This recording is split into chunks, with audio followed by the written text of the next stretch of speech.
The dancer is Sneha Gundavaku, and she is a junior at Mason High School. And today she will be performing this piece, Shambho, choreographed by Parshwana Upadhyay. Yeah? This is a devotional dance dedicated to Lord Shiva, the one who protects his disciples from all three worlds. He who rides the celestial bull and who wears sacred ashes on his forehead. He whose cosmic dance keeps the universe in order. He to whom saints pray, and when angry, opens his third eye and destroys all evil. Please enjoy. Sani,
Shiva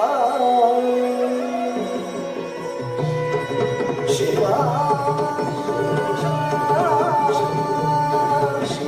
Shiva